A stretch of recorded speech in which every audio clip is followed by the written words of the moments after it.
Tout d'abord, je souhaite vous faire part de mon émotion en vous présentant ce texte aujourd'hui.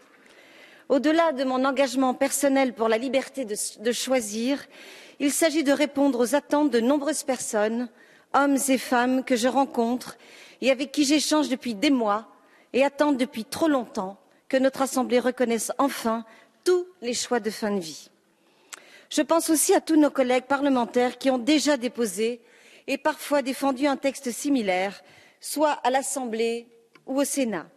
Des tentatives qu'ont soutenues certains d'entre vous, mes chers collègues, et que je tiens à saluer particulièrement.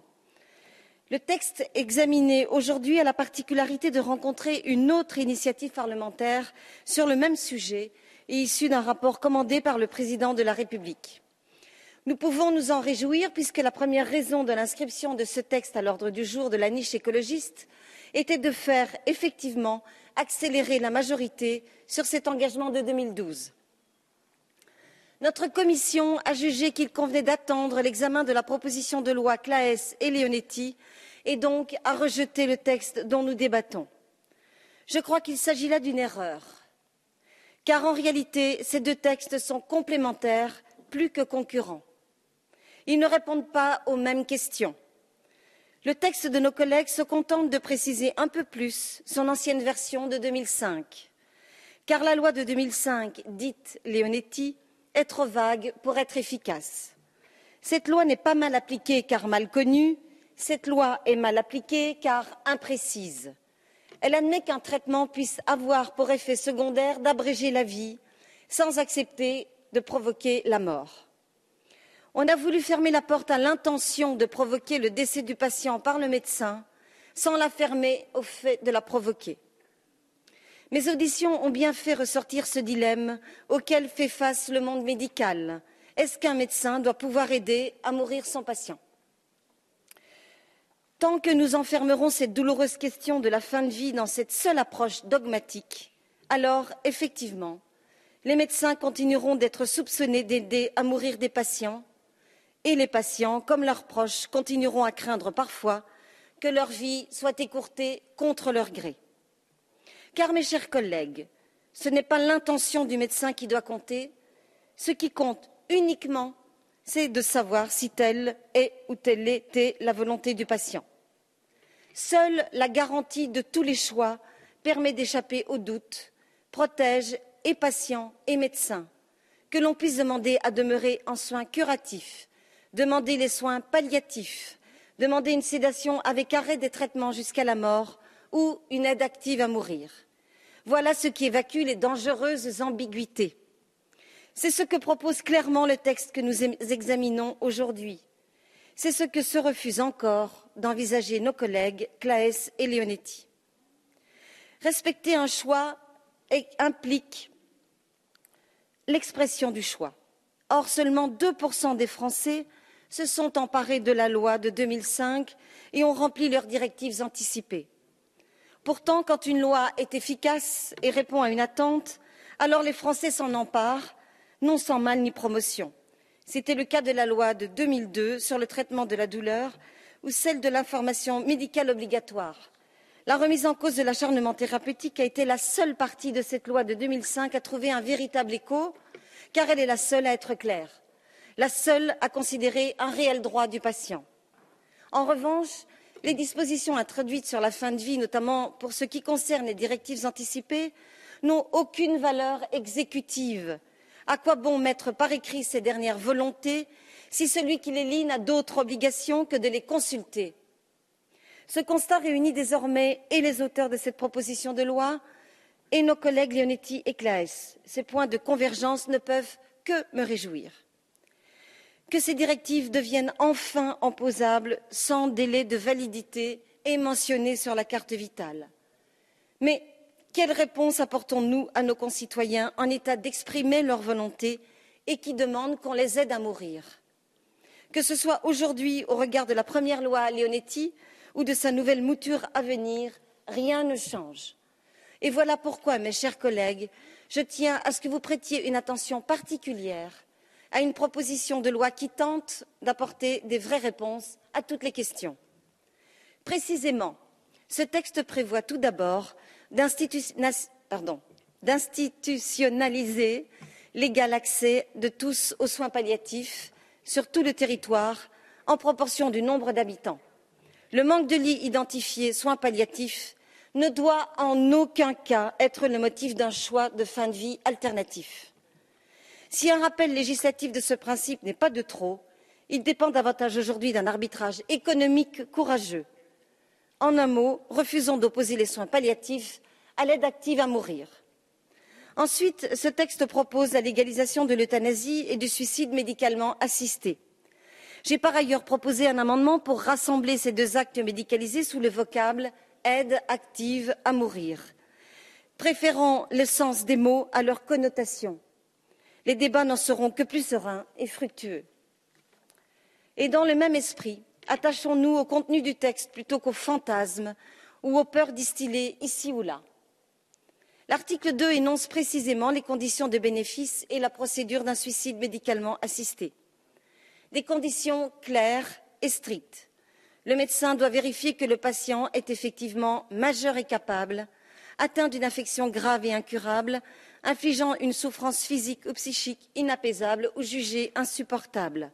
Alors, il prend acte de la demande, consulte l'avis d'un autre médecin, consulte aussi l'équipe médicale avant de valider la demande du patient qui doit être réitérée. Alors, pas moins de 4 jours après, la demande initiale, la volonté du patient est respectée. L'article 3 définit la valeur exécutive, c'est-à-dire opposable, des directives anticipées, ainsi que les conditions de leur sauvegarde. Le rôle de la personne de confiance est aussi précisé sur cet article. Il n'est que peu de différence avec la nouvelle version proposée par la loi Leonetti-Claes. L'article 4 énonce quant à lui les conditions du bénéfice et la procédure d'une euthanasie. La carte vitale mentionne l'existence ou non de directives anticipées qui doivent alors être respectées si la situation médicale du patient, évidemment, correspond effectivement au cadre prévu par la loi. Un deuxième médecin est également consulté, ainsi que la personne de confiance, mais les directives prévalent sur tout autre avis. L'article suivant décrit la procédure de contrôle a posteriori d'une euthanasie. Vient enfin la clause de conscience du médecin, qui existe de la même manière pour la pratique médicale d'une interruption volontaire de grossesse. Voilà, mes chers collègues, les deux autres possibilités que doivent pouvoir choisir nos concitoyens. Deux choix complémentaires aux aménagements par ailleurs utiles à la loi de 2005 proposée par nos collègues Claes Leonetti. Il n'est pas question ici de savoir si nous serions prêts à accepter l'un de ces choix pour nous-mêmes ou pour un de nos proches. Il s'agit aujourd'hui de savoir si nous sommes prêts à accepter que certaines Françaises, certains Français réclament en toute conscience cette possibilité-là, et si nous sommes prêts à leur répondre favorablement. Refusons d'infantiliser ces personnes. Ne commettons pas un péché d'orgueil de bien portant, en affirmant doctement qu'elles seraient fragiles, faibles ou vulnérables, et que pour ces raisons, elles ne sauraient décider en pleine conscience de ce qui est mieux pour elles-mêmes. Si la dignité est toujours difficile à définir, elle commence par le respect. Refusons d'infantiliser la personne malade ou en fin de vie et reconnaissons-lui cette capacité de choisir pour elle-même le moment et la manière. Mercredi dernier, j'ai entendu plusieurs d'entre nous, lors du débat sur la fin de vie, appeler à une véritable avancée en la matière, à l'instar de notre président Barthelone, qui se prononçait clairement en faveur de la légalisation du suicide médicalement assisté et de l'euthanasie dans des cas précis. J'ai entendu certains d'entre nous être favorables à une forme d'aide active à mourir.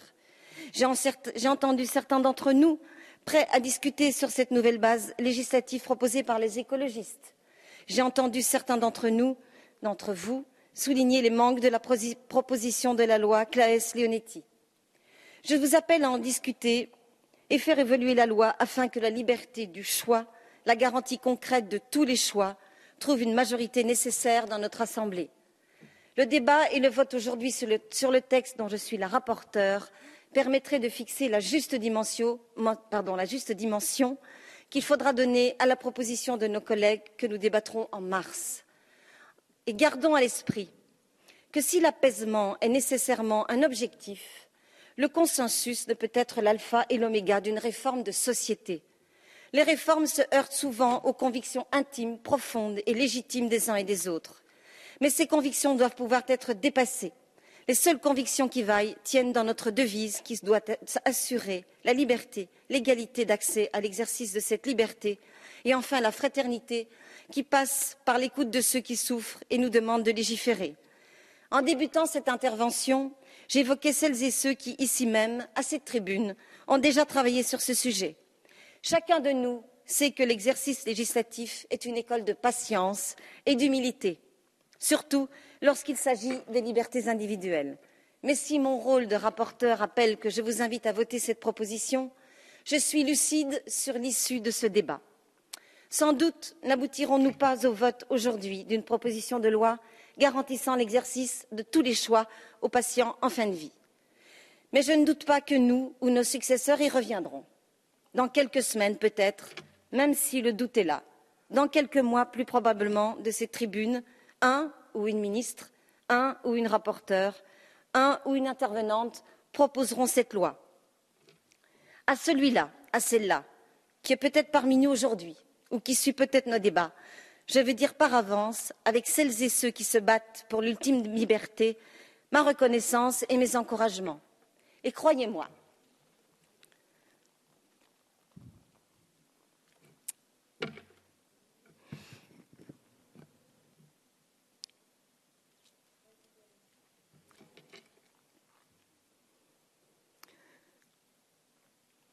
pour ce qui me concerne,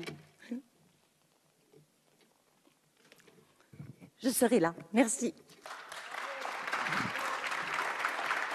Merci, Madame.